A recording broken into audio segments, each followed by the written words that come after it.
Hip-hop since 1987.com.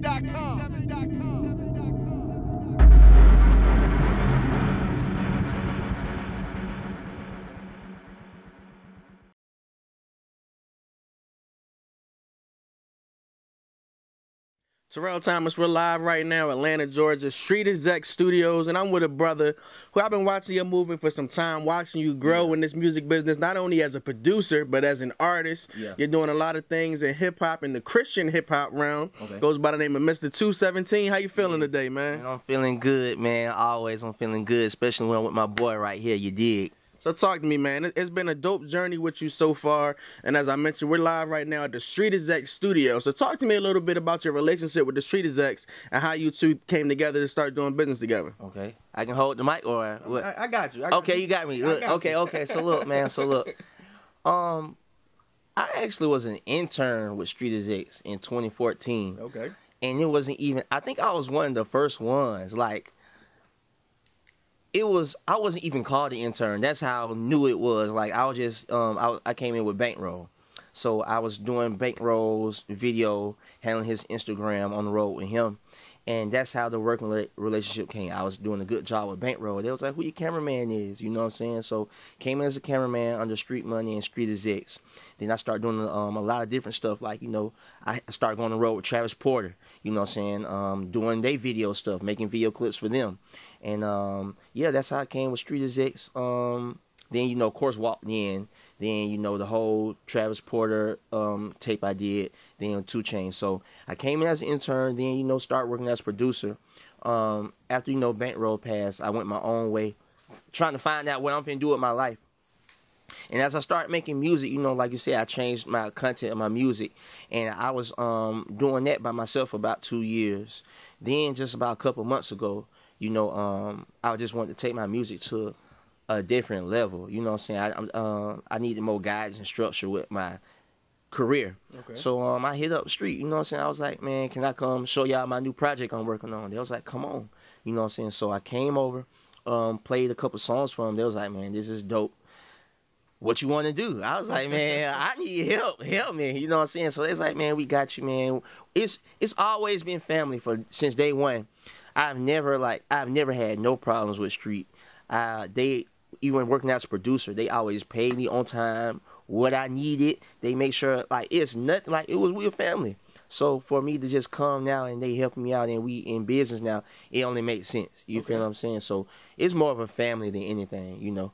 So also, just talk to me briefly. It's actually ironic, and I thought about it this morning. I was like, I know we were getting together later today, with today being Bankroll Fresh's birthday. Today's his birthday. Just talk to me about your relationship with Bank. As you mentioned a minute ago briefly, you were doing IG, doing camera work for him, also doing production for him. So, I mean, you were helping him a lot in his career. Talk to me about y'all relationship and his legacy just out here in Atlanta. Man, people don't even know how close me and Bankroll was because I just wasn't the type of person to just have my phone up all the time when I'm with him. I really wanted to show him, like, bro, I'm here for you, bro. You feel what I'm saying, man? We had so much dope.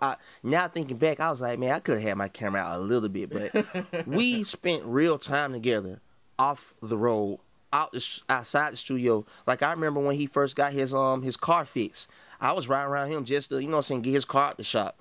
Chilling at the apartment, you know what I'm saying? Just really talking with one another, you feel what I'm saying? So, Bankroll was my big brother, I was his little brother, and we really spent time with each other, you know what I'm saying, outside of music. And of course, music is just like, that's just what we did, you feel what I'm saying? So, man, we would share ideas off each other. He influenced me, man, like, he influenced the way I dress. Like, even today, like, when we first started interviewing back in 2015, I believe, 2014, 2015, I was doing a lot of dance stuff. I was wearing big clothes, big jerseys, crazy goggles, and all that stuff. And I seen Bankroll, you know, just real dope boy, you know what I'm saying, repping ATL. I seen that, I was like, I want to dress like that, man. I want to represent, because my sound was ATL. So I was like, man, I want to represent ATL too, bro. So I started wearing white tees and A-hats, and, you know what I'm saying, it just helped me. Then I evolved, you know, I evolved it to making my own thing. But he influenced me, like, in a lot of stuff mentally. You know, he put me in the game, you know, a lot. Like, it's just, I can go on and on about Bankroll and his legacy, you know what I'm saying, it's going to live on, you know. we all know it didn't reach its full potential of what it could be, but we all knew where it was going, you know. So just to know where he was going, where he came from, and where he represented, that's always going to be around, you know.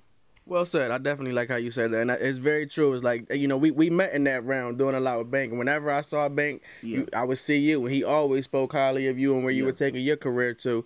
But you're also a student of the game here in Atlanta. You're not, you know, you're not a novice. You know, although you're young, you're very, very well versed in what goes on as far as Atlanta's music history, Atlanta's entertainment history. So when you were coming up and when you were beginning to actually get into music, get into production, pick up a camera, who were some cats that you were looking up to? Off rip, everybody know this. Soulja Boy was #1. Kanye West, really, for real. Even though he's not, you know what I'm saying, Atlanta native, but around that time of me discovering music. He was born here.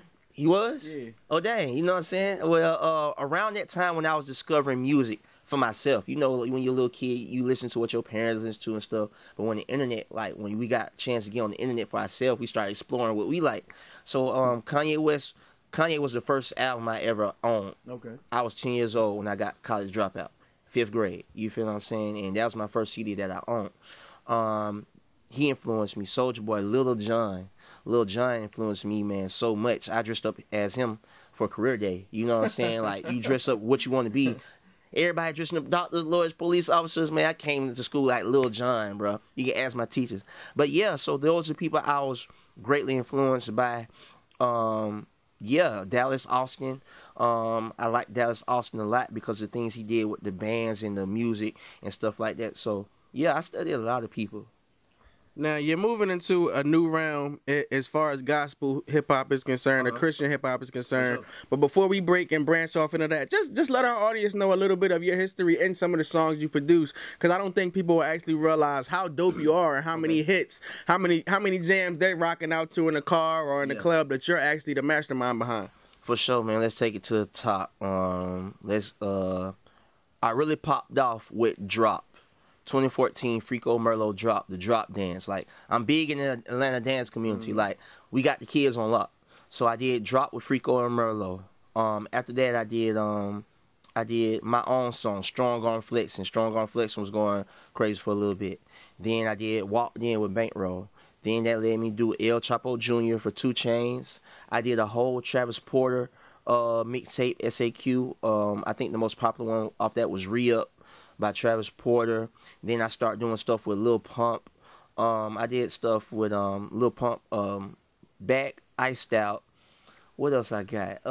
Man, I have to look at a piece of paper. I'd be forgetting. I did a lot of Lil Donald stuff. I did Still Lit by Lil Donald. What else I did for Lil Donald? Me and Lil Donald got a couple of records together. It's just a lot. I really can't think off back.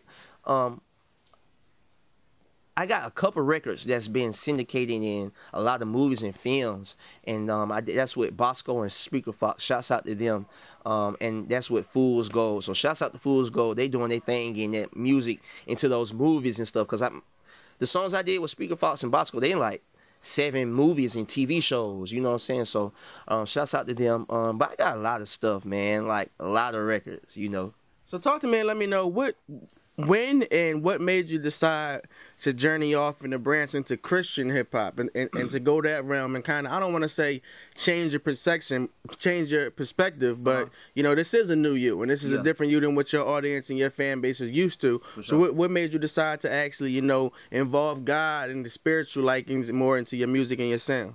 Yeah, for sure. One thing I like to say, what fans gotta know, and as people we gotta know, people change and people grow up. That's number one. So let's just hold off on the spiritual side. I was 19 when you met me, bro. When I was hanging with Bankroll, I was a teenager finna turn 20. I was young. You feel what I'm saying? Not saying like, oh, when you get older, you automatically rap about different stuff. But like, just as a person in general, like, I'm 24 now, you know, so just maturity, you know what I'm saying, change. But also to get in the spiritual aspect, like, just seeing the effects of what type of music I was making and producing leads people, and where does it go? You know what I'm saying? It don't lead to a good place. You feel what I'm saying? So, yeah, man, like I had a bad trip one day, and in that trip, I started hearing God's voice just, you know what I'm saying, telling me, like, is this what you really want? Like, you know, just telling me he had something better for me to do. And like I knew, like I know that I'm talented. You feel what I'm saying? Not being prideful, but it's like this. Okay, you can either use your talent to do something good or do something bad. You can either do it to uplift people or bring people down to their demise for your own personal gain. Me, I personally just uplift people, you know what I'm saying, with my talent. Because like I was to be telling my friends, if I want to make a twerk song, because of my God-given ability, it'll be the best twerk song in the world. Number one, platinum, I have all the girls twerking. I can either use it to make girls twerk or I can use it to change people's minds. So that's what, you know, the change. I want to do something good with what I got. You feel me? I've been enjoying a lot of the records that you've been putting out and placing together as of recently. So what exactly are you working on? You know, what's in the mix and what do you have cooking up right now? So, you know, we did Hotlanta, the movie. Right now we're working on another movie. It's in, like, it's not in production, nothing yet, but okay. I'm finalizing the script. So be expecting another movie, more albums, more music, you know what I'm saying? Just more everything. But as an artist, man, in the future, I'm really going to be incorporating film and music together because I love film. I love telling stories. And it'll be these will be things you're creating and everything. Yeah. Okay. I just want to incorporate I got so many stories I want to tell people. Like, I got so much, like, different feelings and stuff in me that the only way I feel like to capture all of it is to incorporate it with film. You know, so film and music. Yeah, more film and music. If nothing else, you know, new music is always coming. You feel me? Always. So for some of our up and coming producers who look up to you, you know, they want to kind of find out, I wonder what he uses. Talk to me about some of the instruments you use, some of the programs you use when you're creating and producing beats. I've been using Fruit Loops all my life. Okay. That's what I came in with. To each his own. You know what I'm saying? Like I be telling people, it's not no right or wrong thing to produce with. Some people feel more comfortable using Logic. Some people feel more comfortable using Ableton. I use Fruity Loops. Have you ever used any of those other programs, or do you always just stick with Fruity Loops? I've tried Reasons, but it's just not for me. Okay. But I tried different things. It's not for me. Fruity Loops is for me. I use a lot of different stuff. You know, Purity, Nexus. You know, without getting away too much flavor, but that's the basic. Everybody know Hypersonic, Purity, Nexus. If you ain't got those three, what are you doing, man? Everybody got that. So get Purity, get Nexus, and get Hypersonic. And you know, that's what I use. I use a lot of most stuff, but you know. Find your sound. Find what you like to use, you know? You've already worked with some very notable people, as we mentioned. But if we had to pick 3 people and you could produce any song you want with them, you could do a single together, who would those 3 people be? I definitely am Kendrick. Kendrick all the way. Okay. Man, if I put some ATL flavor on Kendrick, West Coast style rapping, I think that'll go crazy. Kendrick. Who else would I like to do something with? I like to do something with Mary J. Blige. Okay. I like to do something with Mary J. Blige. R&B type thing, or would it be more like a club soulful type? No, it'll be R&B. A lot of people don't even know. Like I'm a beast in R&B. Like I love doing R&B. If you check out Schoolie, White Balenciaga, like you know what I'm saying, like that's one of those type feels I put on there. But Mary J. Blige definitely. And let's see one more. Who else would I like to do something with? Kanye. Okay. I'll do something with Kanye for sure. Kendrick, Mary J, and Kanye. Yeah. Okay. Yeah. What message do you want to give off? You know, as you mentioned, you're looking to uplift folks. Yeah. So what message, if I'm a young up-and-coming producer, once again, a young up-and-coming artist, and I'm watching your story, watching your journey, what message do you want fans and kids, and even adults, you know, people that you're influencing and touching to pick up on with your music? The main message is, you know, me as a man, give my message is life is temporary on this earth. It's temporary. Live it wisely. Live it knowing that, you know, there's somewhere else that awaits us, whether it be in paradise or in punishment. You feel what I'm saying? That's personally what I give off, you know. So I'm not going to be saying that in every single song, but just that's what I represent, you know what I'm saying? But the message that, you know, I want to give to everybody that's out there is, man, yeah, just live life wisely, man. Live it wisely. Do for others, you know, and yeah, just live wisely, live for God. That's the main thing. And I incorporate that in many different messages and many different styles. But that's ultimately the goal, you feel me? I would be doing Atlanta wrong. I'd be doing the audience wrong if I didn't ask you. You are, as you mentioned, you're ATL up and down. Yeah. You're not only involved in the music, you pay attention to what's going on in entertainment and the sports world. Yeah. I know, you know, the Hawks have Trey Young. What are your thoughts on that? And what are your thoughts on the new look arena that they're bringing and what the Hawks will possibly be doing in the future? Man, it's always good to have, like, the youth, the young, the new, fresh. You can't go wrong with getting something new, young, and fresh, whether it's in sports, in entertainment, in any field. The new, young, like, fresh talent, you can't go wrong with that, man. I'm excited. I'm a home team. I'm not a real sports fan, but I'm a home team fan no matter what. So go Hawks. Man, Super Bowl going to be here 2019. Yes, it'll be off the chain, man. You know what I'm saying? You think the Falcons going to be in the Super Bowl 2019? Who knows, man? Hey, man, they paid my man's Julio, so his mind right. So as long as everybody got their mind right, man, ain't no telling. You feel me? As 2018 continues, we know you'll be producing a lot more. You'll be doing a lot more as far as the Christian hip-hop world is concerned. And you'll also be influencing people, new movies coming out and stuff like that. What else can we expect for you as the year continues out? More in the community, Mo. You know what I'm saying? I really, even though I'm making this type of music, don't be surprised to see me with somebody all the way left field. Like somebody you won't see me with. You know what I'm saying? Or, you know what I'm saying, just keep an open mind. You feel what I'm saying? Because the main part of this is not to separate myself from the world, but to dive in a different way. You feel what I'm saying? So ain't no telling what type of collaborations you're going to see with me. You know what I'm saying? Like I tell people, like, I'm not just, this is how I am, I'm just one way. And, like, you know what I'm saying? If me and a creative can come and collectively agree to make something positive and impactful, you know what I'm saying, that's going to uplift rather than, you know what I'm saying, foolishness. You know what I'm saying? Ain't no telling what you might see. You know what I'm saying? Who I might collaborate with. You know what I'm saying? So just, who knows? Be open-minded. Ain't no telling what your boy gonna do.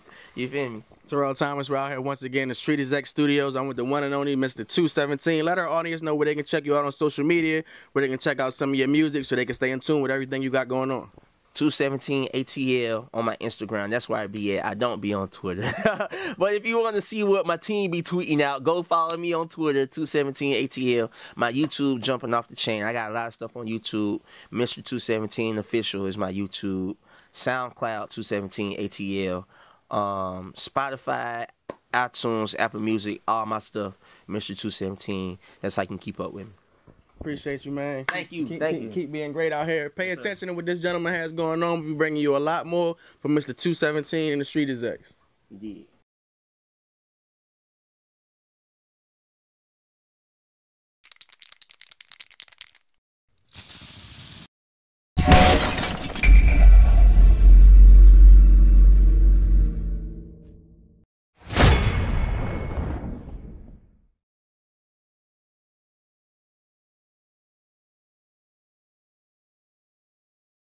Hip Hop since 1987.com.